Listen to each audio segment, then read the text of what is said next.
오늘 주연절 6번째 주일을 보내면서 오늘 우리에게 주어진 그 새 본문의 말씀들을 읽으면서 저는 문득 여러분 잘 아시는 헤르만 헤세의 이 데미안에 나오는 한 구절이 생각이 났습니다.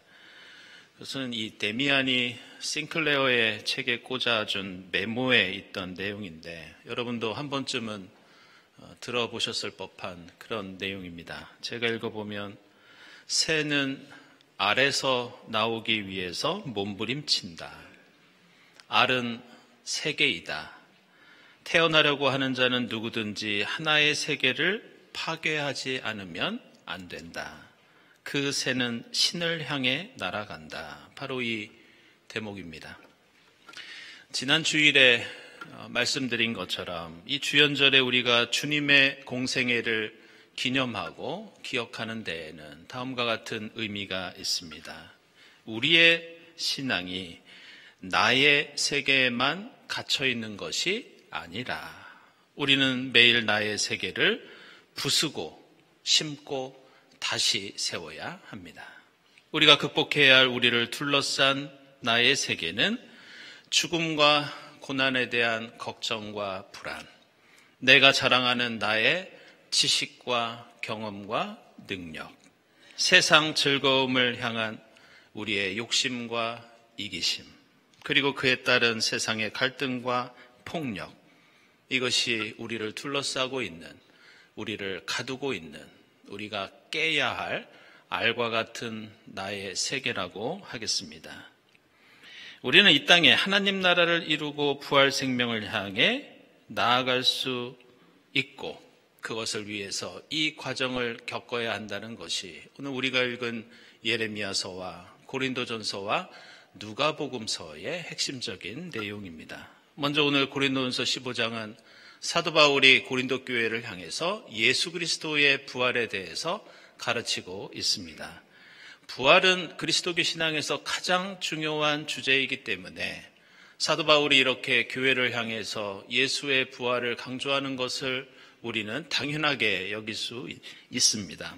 하지만 바울이 이렇게 부활을 강조한 것은 단순히 교리적인 것 때문에 그런 것이 아니라 당시 고린도 교회가 처해 있던 특별한 배경과 문제 때문에 그것을 해결하기 위해서 바울은 부활에 대해서 말씀하고 있습니다. 당시 고린도 교회에는 예수의 복음을 제대로 이해하지 못하고 제대로 실천하지 못했던 두 부류의 사람들이 있었습니다.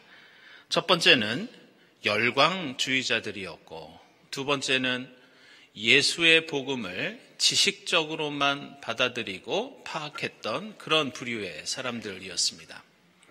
열광주의자들은 어떤 특징을 가지고 있었느냐? 이들은 내가 예수를 한번 믿고 구원받았기 때문에 나는 이 땅을 살면서 어떻게 살아도 상관없다고 그렇게 생각하고 있었습니다. 그래서 그들은 예수를 믿으면서도 인내하거나 절제하는 것 없이 참는 것 없이 그냥 마음대로 살았습니다. 세상에 즐거움을 쫓기도 하고 화가 나면 화내고 싸우고 싶으면 싸우고 온갖 향락에 빠져서 살았던 사람들이 이 열광주의자들이었습니다. 게다가 당시 고린도 교회가 있었던 고린도라고 하는 도시는 로마 제국의 여러 도시들 가운데 가장 향락적인 지역이었기 때문에 교회가 겪고 있는 이러한 문제는 더욱 심각할 수밖에 없었습니다.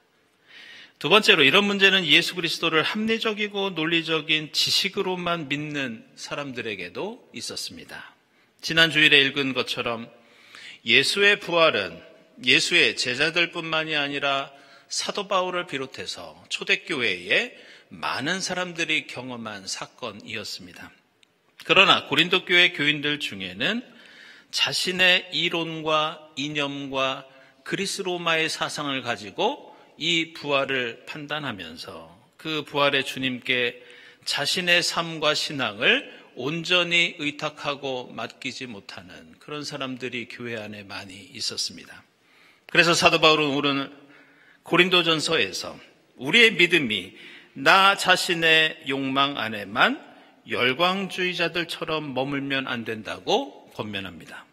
그러면서 부활을 강조하면서 나의 믿음이 나의 지식 안에만 갇혀 있어서도 안 된다고 강조하고 있습니다.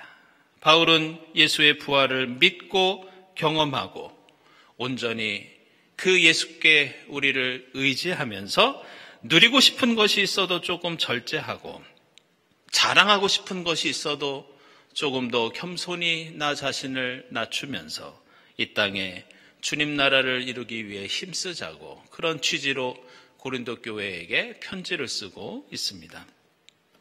오늘 우리가 함께 읽은 예레미야서 17장도 이러한 사도 바울의 가르침과 비슷한 내용, 비슷한 특징을 가지고 있습니다. 당시 이스라엘 사회는 이 복잡하게 변해가는 국내외 정서 때문에 많은 사람들이 큰 혼란을 겪고 있었습니다. 그들은 어떤 가치관을 가지고 살아가야 될지 고민하지 않는 그런 환경 속에 놓여 있었습니다.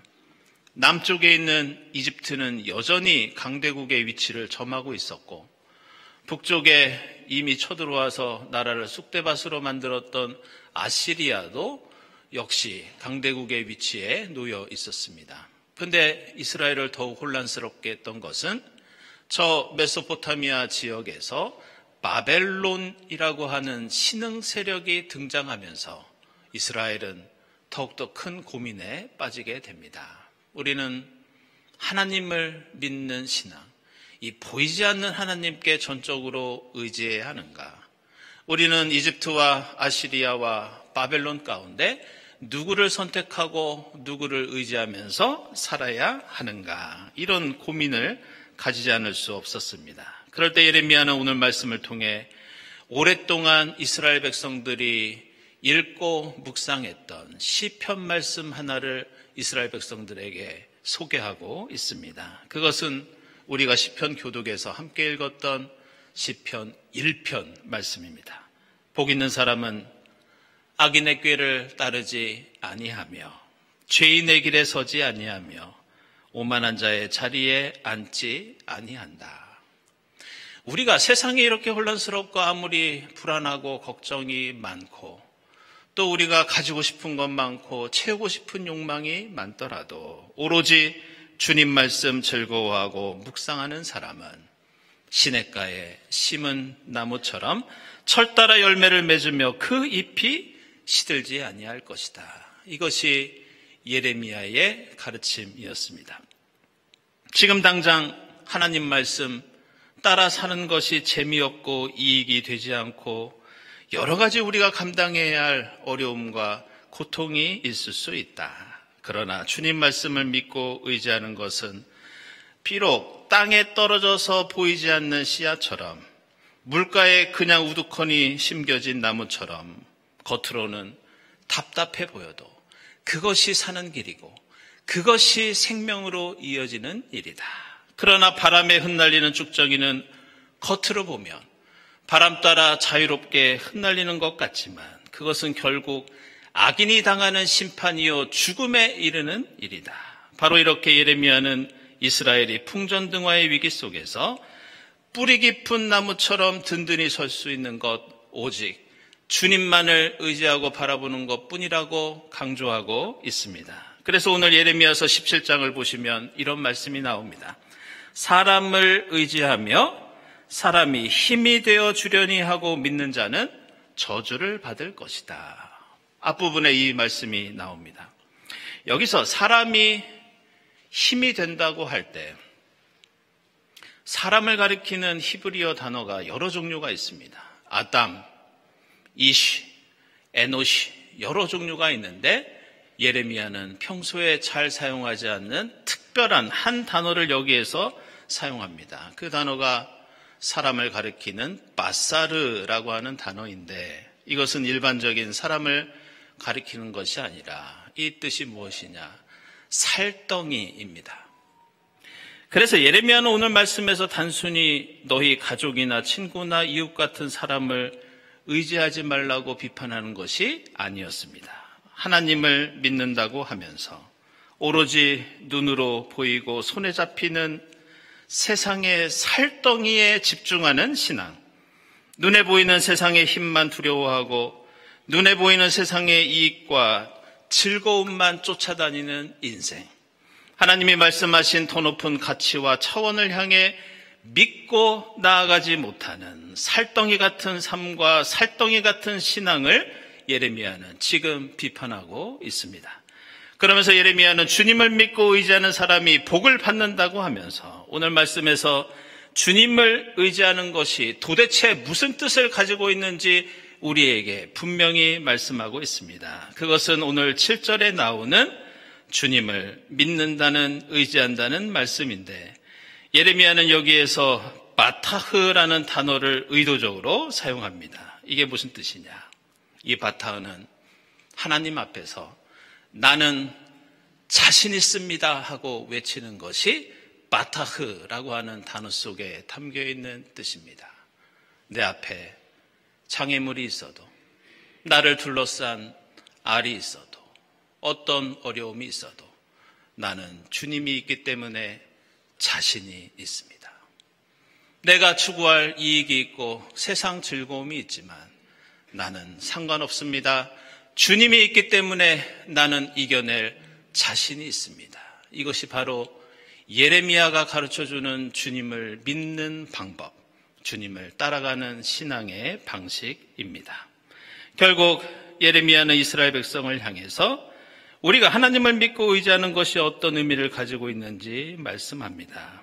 이렇게 고백하며 더 나은 가치를 향해 나아가는 것이 우리의 믿음이고, 이 복잡한 세상 속에서 하나님의 백성이 살아갈 유일한 방법이라고 강조하고 있습니다. 그래서 오늘 예수께서 누가복음서에서 가난하고 굶주리고 슬프게 우는 사람이 복이 있다는 말씀은 우리가 오해하지 말아야 합니다.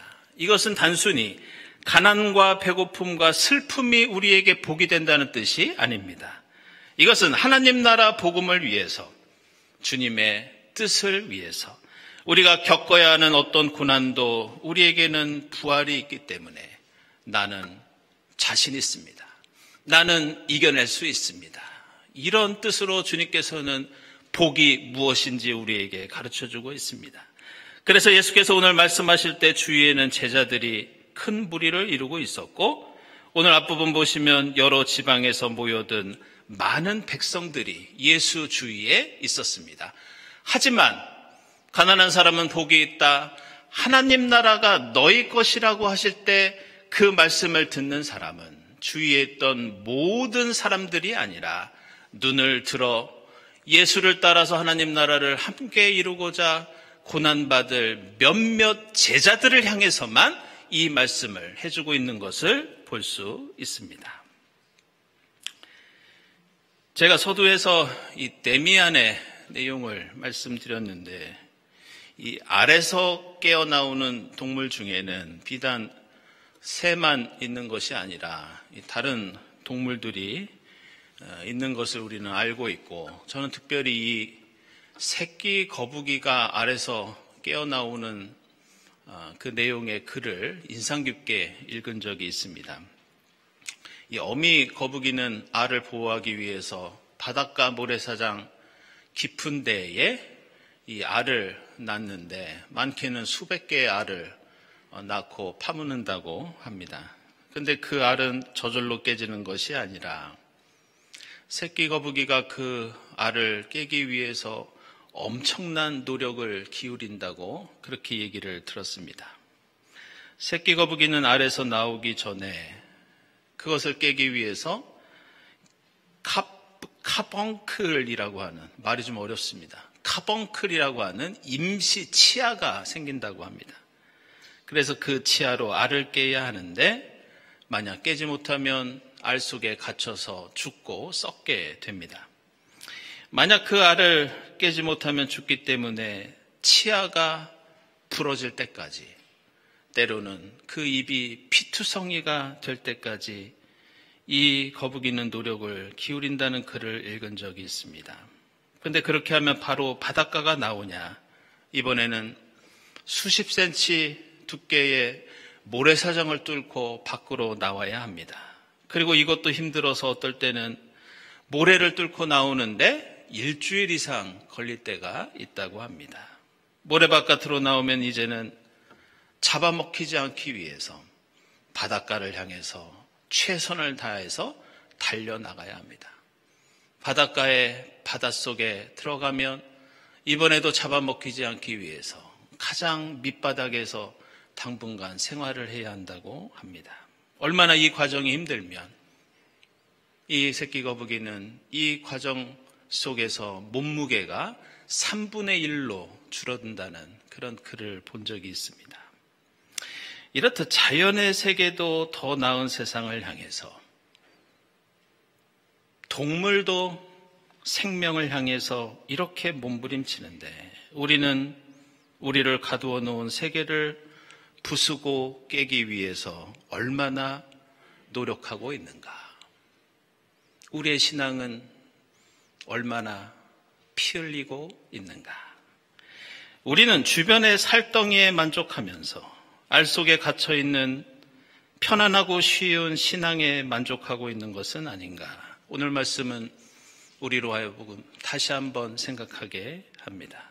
우리가 주님을 믿고 의지한다는 것은 부활의 생명을 주신 주님 앞에서 이제 저희는 부활 생명을 알고 믿고 얻었기 때문에 세상에 다른 것 뒤로 하고 포기하고 조금은 다르게 살겠습니다 하고 고백하는 일입니다.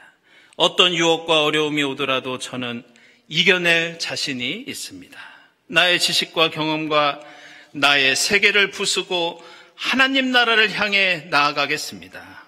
이렇게 고백하고 실천하는 것이 바로 우리가 주님을 믿는다는 것, 우리가 주님을 의지한다는 뜻입니다. 이렇게 하나님 믿고 바라보며 나를 가두고 있는 불안과 두려움, 욕심과 이기심, 세상의 불의와 폭력과 갈등을 박차고 나아가는 일, 오늘 말씀은 그러한 삶과 신앙을 우리에게 가르쳐 줍니다. 사랑하는 여러분, 주님이 우리를 위해 예비하신 풍성한 시냇가와 부활의 생명을 바라보면서 매일 내가 갇혀있는 세상을 매일매일 극복하고 이겨나갈 수 있기를 바랍니다.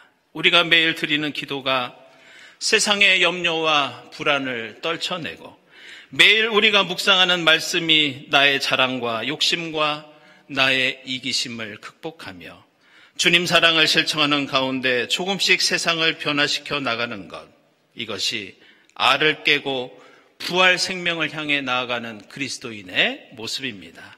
주연절 6째 주일을 맞이하면서 주님 믿고 의지하며 나아가는 하나님 나라를 향한 우리의 여정 가운데 십자가와 부활의 주님께서 함께 하시기를 주님의 이름으로 축원합니다. 기도하겠습니다. 하나님, 저희의 삶과 신앙이 나의 세계 안에 갇혀있지 않도록 인도해 주시옵소서.